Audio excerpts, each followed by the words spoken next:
प्यारे बच्चों, welcome to my channel Verma study 2020 बुकलाना। मैं यूपी बोर्ड के क्लास 11th के छात्र छात्राओं के लिए ज्योग्राफी सब्जेक्ट को हिंदी माध्यम से मैं फुल कोर्स कराऊंगा। यदि आप फुल कोर्स करना चाहते हैं तो मेरे चैनल को सब्सक्राइब कीजिए और बेल आइकन को प्रेस करना ना भूलें, ताकि जो भी वीडियो मैं अपलोड करूं उसका नोटिफिकेशन आपको सबसे पहले मिल सके। प्यारे बच्चों, भौतिक भूगोल के मूल सिद्धांत पुस्तक में चैप्टर छठा चल रहा है, भू आकृतिक प्रक्रियाएं। इसमें पार्ट 2 अर्थात दूसरा वीडियो है। कल हमने डाला था वीडियो जिसमें अंतर्जनित बल, बहिर्जनित बल क्या है, दोनों में अंतर क्या है, अंतर्जनित बल में पटल, विरूपण और ज्वालामुखिता क्या है, ये हमने कल वीडियो 31 तो आज है, वीडियो 30 में हमने पढ़ा दिया है। अगर आप नहीं पढ़े हैं तो आई बटन को क्लिक करके उसे देख लें। आज जो है हम लोग उसी चीज़ को आगे बढ़ाएंगे। भूपटल को प्रभावित करने वाली शक्तियाँ, या इसको हम कह सकते हैं भूपटल को परिवर्तन करने वाली शक्तियाँ या बल। भू आकृतिक प्रक्रियाएं मुख्य रूप से दो प्रकार की होती हैं। अंतर्जनित बल, इसके कई नाम हैं, कन्फ्यूजन नहीं होना चाहिए। अंतर्जनित बल को आंतरिक बल भी कहते हैं, अंतर्जात बल भी कहते हैं। बहिर्जनित बल को बाह्य बल या बहिर्जात बल भी कहते हैं। अंतर्जनित बल में पटल विरूपण कल बता दिया गया है कि भूपटल पर जितनी भी विकृतियाँ होती हैं आंतरिक बलों के कारण उसे पटल विरूपण कहते हैं। विस्तृत से कल बताया गया है। ज्वालामुखी क्या है ये बता दिया गया। आज हम लोग जो बहिर्जनित बल पढ़ेंगे इसके बारे में। बहिर्जनित बल किसे कहते हैं? कल बताया गया था कि भूपटल पर परिवर्तन दो बल के कारण होता है। जो पृथ्वी के अंदर बल कार्य करता है उसे कहते हैं आंतरिक बल या अंतर्जनित बल, और पृथ्वी के जो बाहर ऊपर धरातल पर जो कार्य करता है उसे कहते हैं बहिर्जनित बल। इस चार्ट को ध्यान से ज़रा देखिए ताकि इसी में बहुत चीज़ें क्लियर हो जाएंगी, फिर आगे व्याख्या करने में आसान होगा। तो आज हम बहिर्जनित बल के बारे में पढ़ेंगे। और बहिर्जनित बल को देखो तीन भागों में बांटा गया है। पहला स्थिर शक्तियाँ, दूसरा गतिशील शक्तियाँ और तीसरा बृहत संचलन। ब्रैकेट में हमने लिखा है, इसके बारे में मैं बाद में चर्चा करूँगा। अब देखिए स्थिर शक्तियाँ। पहले तो बहिर्जनित का मतलब आप एकदम दिमाग में बैठा लें कि ये धरातल के ऊपर की बात हो रही है, धरातल के अंदर की बात नहीं हो रही है, भूकंप की बात नहीं हो रही है, ज्वालामुखी की बात नहीं हो रही है। अब ऊपर जो बल कार्य करते हैं वो दो तरह की होती है। एक तो होती है कि स्थिर होती है, मतलब वो गति नहीं करती हैं, एक स्थान से दूसरे स्थान पर नहीं जाती हैं। और दूसरी शक्तियाँ या जो बल होती हैं वो गतिशील होती हैं, अर्थात एक स्थान से दूसरे स्थान पर जाती हैं। अब स्थिर शक्तियाँ जो हैं इसमें हमने ब्रैकेट में लिखा है अपक्षय। अच्छा, ये बहिर्जनित बल तीन प्रकार का कौन कौन होता है? एक तो स्थिर शक्तियाँ, दूसरा गतिशील शक्तियाँ और तीसरा जो है बृहत संचलन। ये तीन होते हैं बहिर्जनित बल के अंतर्गत। अब स्थिर शक्तियाँ अपक्षय, देखिए इम्तहान में कैसे बनेगा। हम अपक्षय की बात करेंगे इस वीडियो में। आज के वीडियो में हम केवल अपक्षय के बारे में पढ़ेंगे। स्थिर शक्तियाँ, नाम से ही लग रहा है कि स्थिर होंगी। देखिए अपर्दन और अपक्षय ये दोनों बहुत कन्फ्यूजन की चीज़ें हैं और बहुत महत्वपूर्ण है। अपक्षय का मतलब होता है कि इसमें जो टूट फूट होता है धरातल पर वो उसी जगह रहता है। इसमें जो टूट फूट होता है, विखंडन होता है, विघटन होता है, अपने ही स्थान पर होता है, उसे हम अपक्षय कहते हैं। एक नज़र अपर्दन का बताऊं। अपर्दन में जो टूट फूट होता है वो एक स्थान से दूसरे स्थान पर जाता है, गति करता है, इसलिए गतिशील शक्तियाँ भी कहते हैं अपर्दन शक्तियों को। अपक्षय शक्तियों को हम स्थिर शक्तियाँ भी कहते हैं।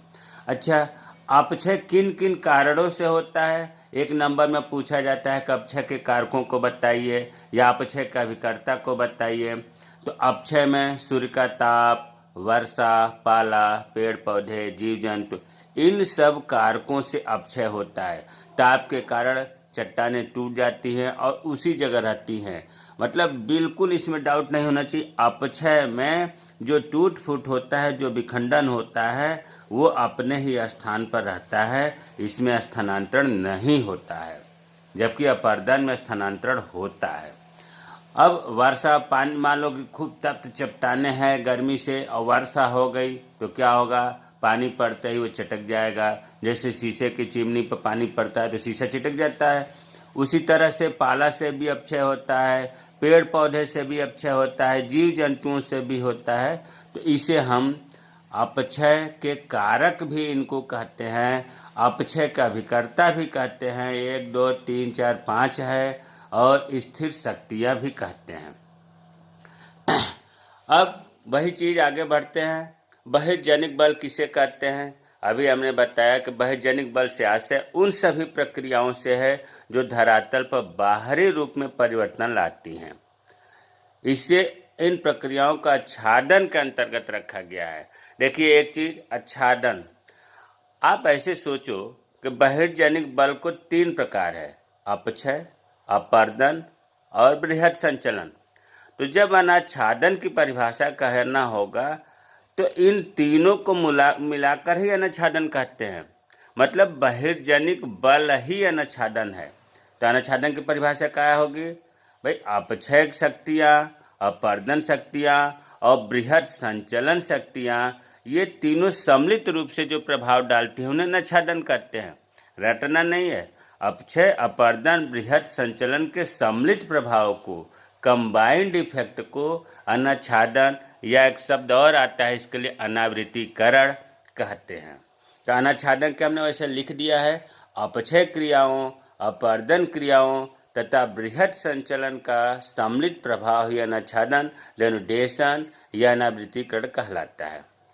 तो इसमें बहुत ज़्यादा परेशान होने की जरूरत नहीं है। बहिर्जनिक बल का नाम लेते ही बस ये बात आ जानी चाहिए कि वे बल जो धरातल पर बाह्य रूप से परिवर्तन लाती हैं, और अनाच्छादन का नाम लेते ही आप इसमें बात दिमाग में आ जानी चाहिए कि अपक्षय, अपर्दन और बृहद संचलन के सामूहिक प्रभाव को, सम्मिलित प्रभाव को अनाच्छादन कहते हैं।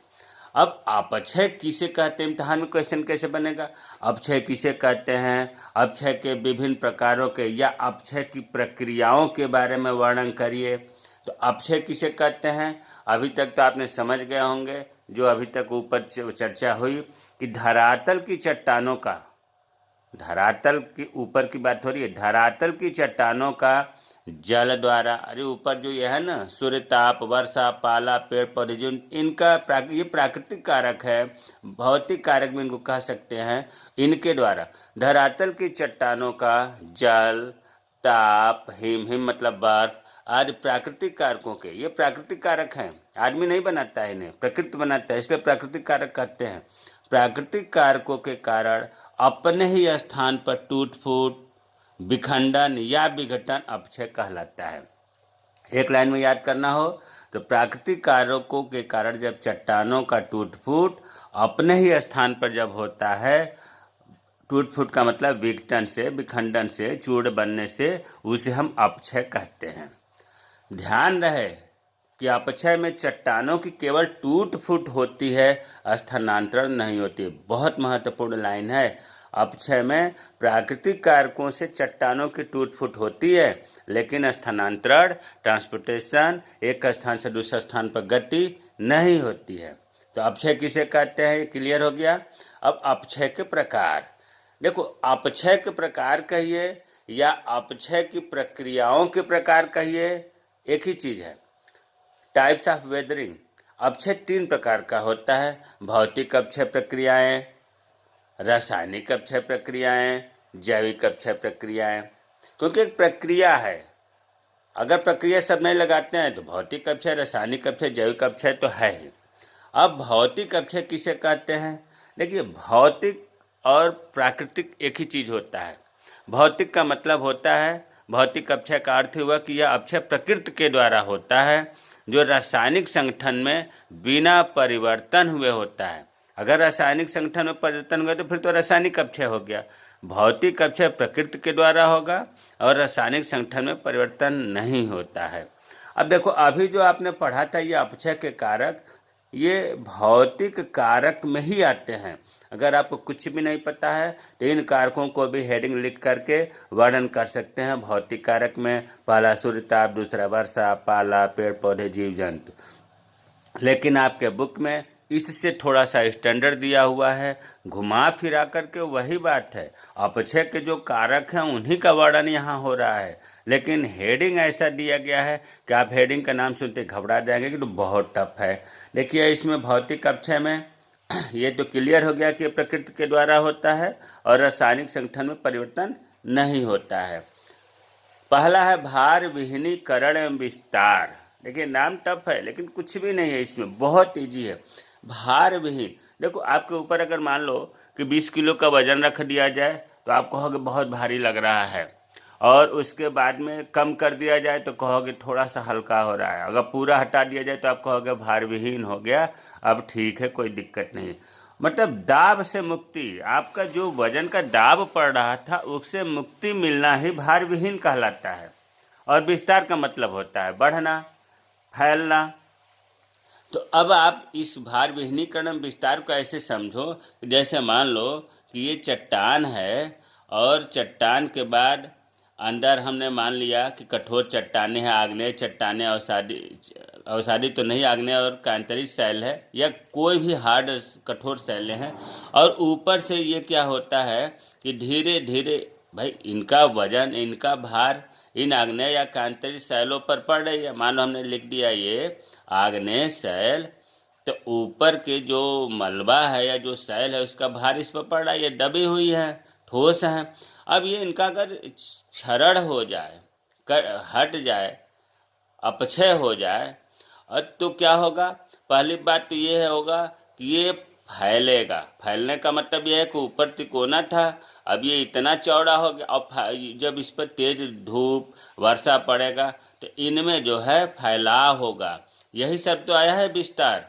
जब ये भार विहीन होगा और डायरेक्ट ताप के और वर्षा के और हिम के संपर्क में आएगा तो ये शैलें फैलेंगी, और फैलने से क्या होगा? इनमें विघटन होगा, टूटना होगा। यही तो कहलाता है भार विहीनीकरण एवं विस्तार।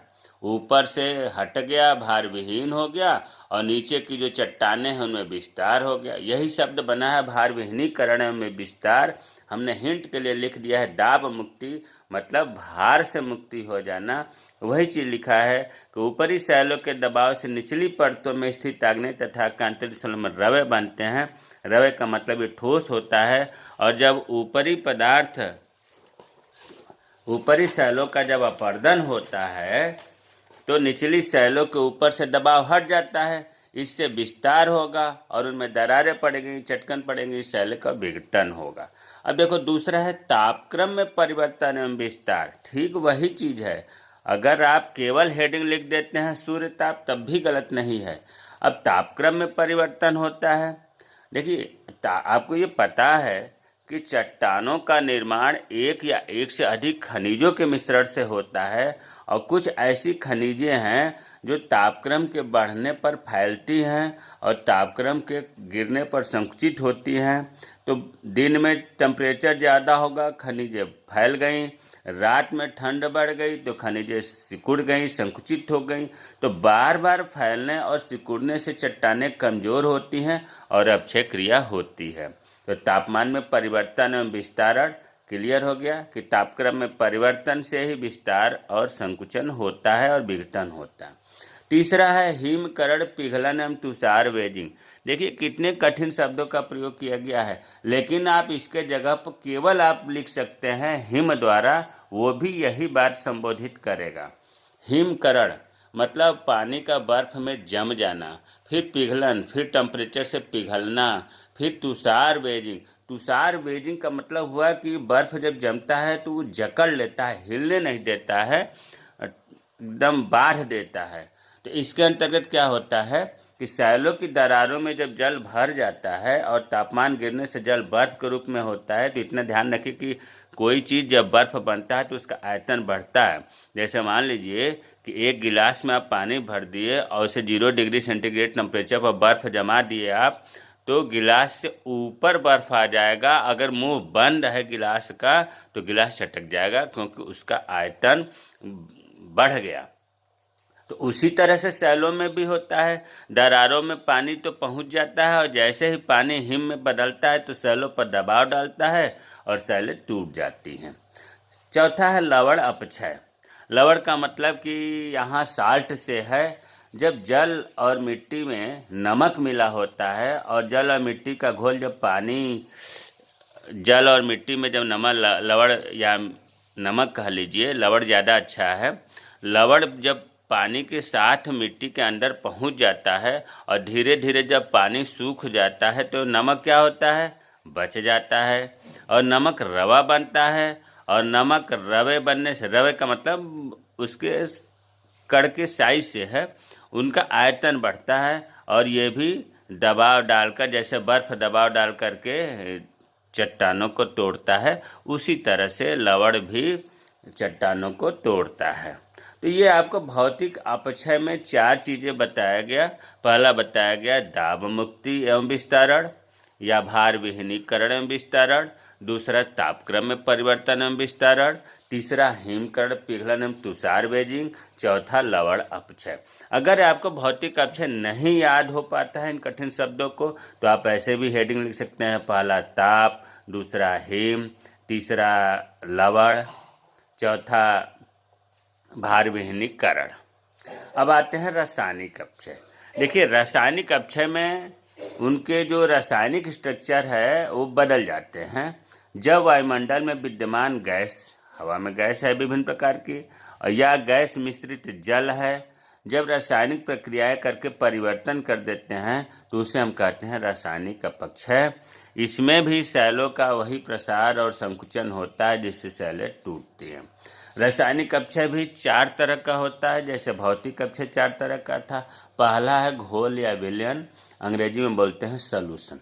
देखिए, घोल या विलयन मतलब जिस चट्टानों में कई प्रकार के खनिज होते हैं, जैसे नाइट्रेट होता है, सल्फेट होता है, पोटेशियम होता है, और जैसे ही ये पानी के संपर्क में आते हैं ये खनिज घुल जाते हैं। अब सोचो कि अगर नाइट्रेट, सल्फेट एवं पोटेशियम वाली चट्टानें हैं और खूब अधिक वर्षा हुई या आर्द्र जलवायु हुआ, तो ऐसी खनिजें क्या होंगी, घुल जाएंगी, और घुलने से ये चट्टानें कमज़ोर हो जाएंगी, अपक्षय होगा, टूट जाएगा। दूसरा है ऑक्सीकरण, ऑक्सीडेशन। ऑक्सीकरण ऑक्सीजन से है, ऑक्सीजन से क्रिया होती है तो हम कहते हैं ऑक्सीकरण। देखो, आप लोहा को रखे नम जलवायु में, बारिश में भीग जाए, लोहा रखा हुआ है, और उसमें जब आप देखेंगे कुछ समय बाद जंग लग जाता है। जंग को लग जाता है क्योंकि लोहा है, फेरस है उसमें, और ऑक्सीजन वायुमंडल से फेरस और ऑक्सीजन क्रिया करके जंग लगा देता है, फेरस ऑक्साइड बना देता है, और जिससे धीरे धीरे वो क्या होता है, लोहा गलने लगता है, टूटने लगता है। और जब बड़े पैमाने पर यह क्रिया होती है तो ऑक्सीडेशन या ऑक्सीकरण कहते हैं। तो ठीक उसी तरह से अगर लोहा प्रधान चट्टानें हैं नम जलवायु वाले प्रदेशों में, जहाँ मौसम नम है और वहाँ की चट्टानों में लोहा ज़्यादा है, तो क्या होगा, ऑक्सीजन के संपर्क से लोहा प्रधान चट्टानों में जंग लग जाएगी, और धीरे धीरे ये चट्टानें गलती टूटती रहती हैं और ऑक्सीडेशन क्रिया होने लगती है। तीसरा है कार्बनीकरण, कार्बोनेशन। नाम से ही लग रहा है कि इसमें कार्बन के द्वारा रासायनिक क्रिया होगी। आपको पता है कि कार्बन डाइऑक्साइड जो है किसी कारण से अगर जल की मात्रा में अधिक होती है तो कार्बनिक अम्ल बनाती है, या कार्बनिक अम्ल नहीं याद होता है तो आप ऐसे याद करिए कि जिस जल में कार्बन डाइऑक्साइड ज़्यादा होती है और जब वह जल पृथ्वी के दरारों में होता हुआ चूना प्रधान क्षेत्रों में पहुंचता है, उन जगहों पर चट्टान जहां चूना से बनी हुई हैं, चूना ज़्यादा है, कार्बन डाइऑक्साइड, आप ऐसे समझिए कि कार्बन डाइऑक्साइड से चूना पिघल जाता है, चूना जो है घुल जाता है। तो जहाँ चूना प्रधान चट्टानें हैं और कार्बनिक अम्ल वाली जल या कार्बन डाइऑक्साइड वाली जल अगर चूना प्रधान क्षेत्रों में पहुँचेंगी तो क्या होगा, ये चूना की सेलें जो है घुल जाती हैं और घुलने से नष्ट होने लगती हैं। तो अगर कार्बन डाइऑक्साइड के द्वारा क्रिया से रासायनिक क्रिया होती है तो उसे कहते हैं कार्बोनेशन या कार्बनिककरण। चौथा है जल योजन, हाइड्रेशन, मतलब जल के द्वारा। कुछ चट्टानें ऐसी हैं जो कैल्शियम, जैसे कैल्शियम सल्फेट, ये जल को सोख लेती हैं, पानी बहुत ज़्यादा सोखती हैं कैल्शियम सल्फेट चट्टान, या और भी चट्टानें हैं। और जब ये जल सोखेंगे तो निश्चित रूप से फैलेंगे, कमज़ोर होंगी और बाद में टूट जाएंगे। तो आपको रासायनिक अपक्षय में बताया गया पहला घुलन, जिसको कहते हैं विलयन, दूसरा बताया गया ऑक्सीडेशन, तीसरा बताया गया कार्बोनेशन और चौथा बताया गया हाइड्रेशन। बहुत आसान है, थोड़ा थोड़ा सा केवल अंतर है। जल योजन में मतलब जल को ये सोख लेती है, ऑक्सीडेशन में ऑक्सीजन से क्रिया कर लेती हैं, कार्बोनेशन में कार्बन डाइऑक्साइड से क्रिया कर लेती हैं और विलयन में जल से घुल जाती हैं। जैविक अपक्षय तीसरा है अपक्षय के प्रकार में जैविक अपक्षय। जैविक नाम से लग रहा है जीव जंतु, पेड़ पौधे तथा स्वयं मनुष्य भी चट्टानों में अपक्षय करते रहते हैं। मतलब जीवों के द्वारा अगर अपक्षय होता है, टूट फूट होता है, उसे हम जैविक अपक्षय कहते हैं। अब जीव जंतु द्वारा अपक्षय, पेड़ पौधों द्वारा अपक्षय, मनुष्य द्वारा अपक्षय। जीव जंतु में आप देख रहे हैं कि चूहे हैं, केचुए हैं, दीमक हैं, चींटी, लोमड़ी, गीदड़, खरगोश आदि अपनी सुरक्षा के लिए, रहने के लिए बिल बनाते हैं और मिट्टी जो है अपक्षय करते हैं, टूट फोड़ करते हैं। पेड़ पौधों द्वारा भी अपक्षय, पेड़ पौधे की जड़ें चट्टानों की दरारों में प्रवेश कर जाती हैं और जैसे जड़ें मोटी होती हैं शैलों में टूट फूट होती है। तो कहीं न कहीं अप्रत्यक्ष रूप से ऐसे ही पेड़ पौधों द्वारा भी अपक्षय होता है। मनुष्य द्वारा भी अपक्षय होता है। मनुष्य तो बहुत ज़्यादा अपक्षय कर रहा है। मनुष्य खाने खोदता है, खेत जोतता है, सड़कें बनाता है, भवन बनाता है, सुरंग बनाता है। इन सब क्रियाओं में वो क्या करता है, धरातल को, भूपटल को तोड़ फोड़ करता है। तो जीव जंतु के द्वारा हो या पेड़ पौधों के द्वारा हो या मनुष्य के द्वारा हो, उसे हम जैविक अपक्षय कहते हैं। एक नंबर में कभी कभी पूछा जाता है कि अपक्षय के कारक कौन कौन से हैं, तो तमाम कारक हैं, सूर्यताप, वर्षा, पाला, पेड़ पौधे, जीव जंतु। तो अब हमें उम्मीद है कि अपक्षय किसे कहते हैं, अपक्षय के विभिन्न प्रकार कौन कौन से हैं, या अगर ये पूछा जाए कि आपसे अच्छा अपक्षय से लाभ क्या है। प्यारे बच्चों, अपक्षय से बहुत ज़्यादा लाभ है। मिट्टी का जो निर्माण होता है अपक्षय से ही तो होता है। अपक्षय अगर चट्टानों का टूट फूट नहीं होगा और वो पानी के द्वारा या गतिशील शक्तियों के द्वारा जब कहीं इकट्ठा नहीं होगा तो मिट्टी कहाँ से बनेगी। तो मृदा का निर्माण अपक्षय क्रियाओं के द्वारा ही संभव हो पाता है, जो धीरे धीरे बहुत दीर्घकालीन समय में होता है। हमें उम्मीद है कि आज का वीडियो आपको पसंद आया होगा। अगर कोई चीज़ नहीं समझ में आया है तो कमेंट बॉक्स में कमेंट करें, मैं रिप्लाई करूंगा। आप लोग चैनल को जो नए आए हैं मित्र, वो चैनल को सब्सक्राइब करें, अपने दोस्तों को बताएं, कमेंट शेयर करें ताकि वो भी पढ़ें। अगर आप दूसरे का कल्याण सोचते हैं तो आपका भी कल्याण होगा। जय हिंद, जय भारत।